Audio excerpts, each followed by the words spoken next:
Olá, vamos para mais um vídeo do nosso quadro Personalidade da Torá e hoje vamos falar do Rabino Menachem Mendel Schneerson, o famoso Rebbe de Lubavitch, o sétimo Rebbe do movimento Rabado. Mas antes, não deixe de deixar a curtida, de comentar, de falar quem quer que seja a nossa próxima personalidade no próximo vídeo.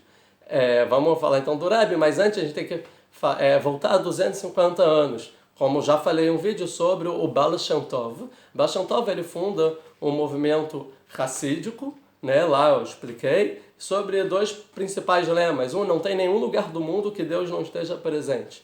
E dois, que Deus quer o coração, o sentimento das pessoas, então as pessoas têm que fazer as coisas de forma felizes. Então é assim, o Baal Shem Tov funda um movimento racídico, 3 gerações depois, a terceira geração dos Hassidim, né, dos alunos do Baal Shem Tov, tem o famoso Baal HaTanya, que é o primeiro a escrever de forma organizada toda a filosofia do Hassidismo, vamos dizer assim, que é o Baal HaTanya, e o Baal HaTanya ele funda o movimento Rabado, que é uma das correntes racídicas.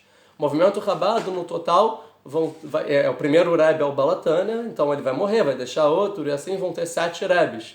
O sétimo Rebbe é o nosso personagem, né, o Menachem Mendel, o Rebbe de Lubavitch. Vamos falar então agora da vida dele. Antes vamos falar sobre o pai dele. Então, o Rebbe de Lubavitch, ele nasceu em 1902 na cidade de Nikolaev, ou seja, na Ucrânia, que na época era Império Russo, né? E ele era filho do chefe Chabad da cidade dele, que era a terceira maior cidade da Ucrânia, ou seja, uma cidade muito grande. E o pai dele ele precisa se enfrentar vários desafios que até então não tinham. Qual era o desafio? O desafio da assimilação, do reformismo, do afastamento dos judeus da Torá, do antissemitismo, do comunismo, do socialismo, do sionismo. Então tinham vários movimentos surgindo. Lembrando, uma década depois vai ter a Revolução Russa, né? Então então ele tinha que saber reinventar o judaísmo, como fazer de uma forma atraente para que os Hassidim continuassem com aquele fogo que é a ideia do Hassidim, né? De Deus precisa do coração. Então o filho dele, o Menachem Mendel, desde pequeno já começa a ajudar o pai. E o Menachem Mendel, interessante é que ele era um autodidata, a vida inteira, estudou sozinho. Não só a Torá, mas ciência, matemática, filosofia, idiomas, tudo. E até os 18 anos ele não foi para a escola, ele estudou dentro de casa. Até porque, nessa época, ocorre a Primeira Guerra Mundial. Então ele fica recluso dentro de casa, estudando, se concentrando na Torá e também conhecer tudo o que existe no mundo.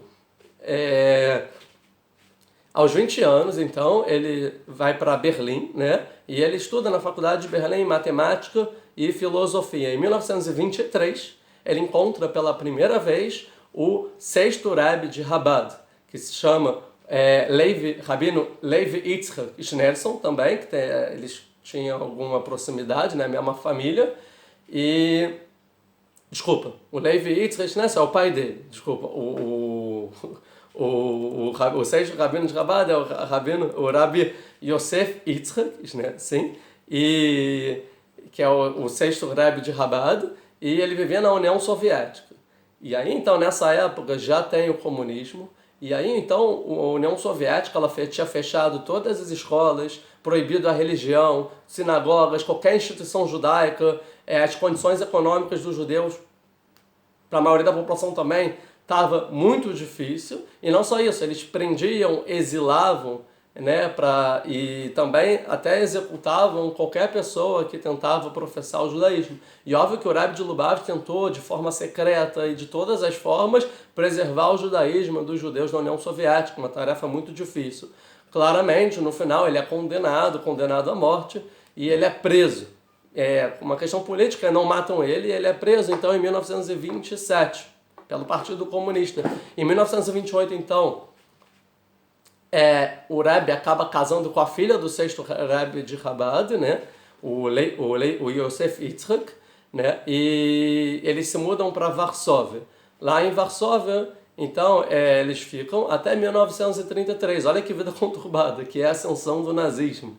Então, eles se mudam para Paris. Em Paris, ele estuda, então, engenharia naval em Sorbonne até 1938, que ele se forma. Em 1940, Hitler ocupa Paris e eles têm que se mudar. Eles se mudam para Lisboa, tem toda uma história, e por uma forma política e tal, acaba que o movimento, o governo comunista lá na União Soviética acaba libertando o sexto Rebbe de Chabad e ele de uma forma milagrosa consegue se mudar para os Estados Unidos. Então, poucos meses depois, o sogro dele consegue trazer o genro, uma permissão do Estado americano para o Menachem Mendel sair de Lisboa e ir para os Estados Unidos. Ele já vai para os Estados Unidos, lá ele tem uma casa de 3 andares num bairro periférico no Brooklyn, que o número da casa era 770, o que se diz 77, e até hoje é o centro de todos os Chabad. Todo mundo vai para os Estados Unidos para visitar a casa do Rebbe, lá seria o centro de todo o movimento Chabad, um lugar muito importante para qualquer pessoa do movimento Chabad Lubavitch. Mas continuando, o Rebbe ele trabalha para a Marinha dos Estados Unidos em serviços secretos durante a Segunda Guerra Mundial, ajudando, tá? E cada vez mais ele vai se engajando no movimento Chabad junto com o sogro, até que chega a 1950 e o sexto Rebbe morre. Como se sabe, no Hassidismo tudo depende de um Rebbe e quando morre precisa outro ocupar. Só que ele não deixou claro muito quem seria. Mas assim que ele morre, todo mundo, até os mais idosos, os mais sábios, os jovens, todo mundo se volta para o genro, para o Menachem Mendel, uma mente brilhante, uma pessoa espetacular, e fala: você é o próximo Rebbe. O Rebbe, né, ainda não é o Rebbe, o Menachem Mendel, ele se recusa, ele fala: não, de jeito nenhum. Tem uma vez que vem os anciãos e falam: você tem que ser o Rebbe. Ele fala: não, ele chora, eu não posso ser, eu não tenho essa capacidade, eu não tenho nem as ferramentas, eu nem sei o que fazer, eu não posso ser o novo Rebbe. Passou um ano, e um ano depois ele sobe no palanque onde o Rebbe falava, ele faz um discurso racídico, que era o costume de um Rebbe, e desse discurso todo mundo acha claro: pronto, ele é o sétimo Rebbe Chabad. Mas o que ele fala? Ele fala o seguinte: eu não sou o sétimo Rebbe Chabad, eu sou só o enviado do meu sogro. Mas, na verdade, a 7ª geração são vocês. Da partir de agora, não é mais o Rebbe que faz as coisas, mas a responsabilidade está em cada um de vocês. Todos vocês têm que ajudar a tirar a escuridão do mundo e trazer a luz. Porque o momento de trazer a luz para o mundo, em cada canto do mundo, finalmente chegou. Os conceitos deles, é esse que eu expliquei, outras coisas que ele falava, é o seguinte: está no momento de trazer a presença divina de forma fixa aqui para a Terra. Assim a gente tem que, através das nossas mitzvot e dos nossos atos, ir aproximando todos os judeus do mundo que se afastaram, né, em reerguer a geração pós-holocausto e assimilação e comunismo. É a hora de trazer então a presença divina para o mundo. A gente está na geração da Geulah, da salvação. Ele desperta o sentimento que a qualquer momento pode chegar o Messias, o Mashiach. O Mashiach está próximo, só depende dos nossos atos. Assim fala o Rebbe. E tem uma frase que ele fala que não tem nenhuma escuridão que pode ficar perante a luz. Se você vai para um canto escuro e acende a luz, isso afasta toda a escuridão. Então ele começa o seu movimento de shlichim, de mensageiros. Ou seja, cada aluno ele manda para um lugar do mundo. Para quê? Para aproximar os judeus, né? Lugares que nem tem comunidade, que os judeus estão totalmente afastados, não tem nada, não tem caché, não tem shabat, não tem festa. Então eles botavam um aluno, às vezes recém-casado, e vai lá e influencia toda a cidade. Isso aconteceu, por exemplo, em São Paulo, aconteceu no Rio de Janeiro, em outras cidades, por exemplo, no Brasil, que chegou um rabino mandado pelo Rebbe, e aí ele começou a reerguer toda a cidade do zero e trazer o judaísmo de volta para cada comunidade e comunidade. Muitas vezes perguntaram: mas Rebbe, como você vai mandar um jovem, não sabe nada da vida? Tá bom, aqui ele está na Yeshiva, está junto a Torá, mas para um lugar distante lá ele tem que fazer tudo. Pode ser que ele vai ser influenciado pelo local. E o que o Rebbe fala? Não, porque quem influencia não é influenciado. A pessoa que quer aproximar os outros, ele aproxima, ele não se afasta. Então o Rebbe ele conseguia dar responsabilidade para cada um em um, enxergar em cada um em um o potencial que a pessoa tinha. Histórias, milagres, existem diversas sobre ele, e no final ele recebia um por um na sua casa e falava com cada um e tinha atenção especial a cada um, e também para os líderes comunitários, também os líderes de Israel, os primeiros ministros, ele ligava, e também com outros rabinos.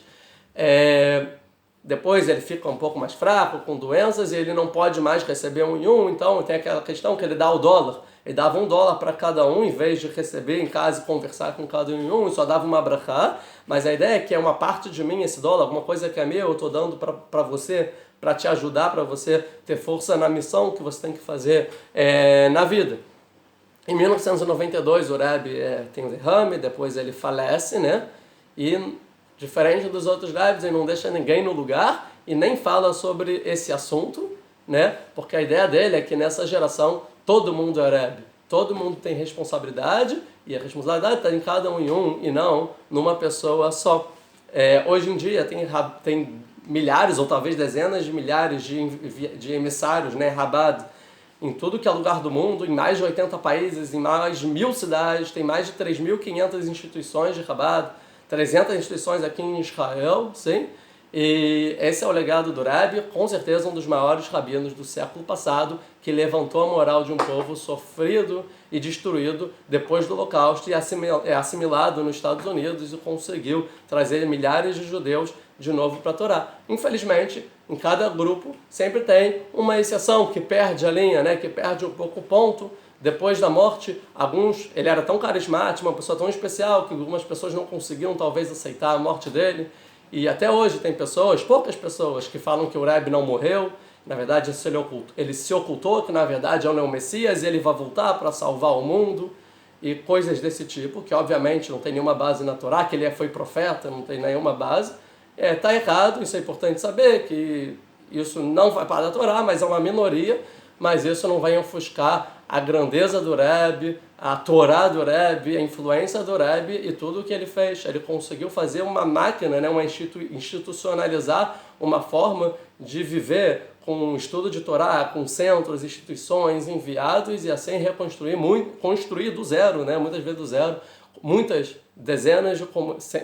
milhares de comunidades pelo mundo, em lugares mais longínquos que possa parecer, sempre agora, como diz o lema, onde tem Coca-Cola, tem um centro Chabad. É isso, se gostaram, curte. Hoje é o dia do falecimento do Rebbe, 3 de Tammuz. Então, quem gostou, curte e comenta quem é a próxima pessoa que vocês estão interessados em saber. Muito obrigado.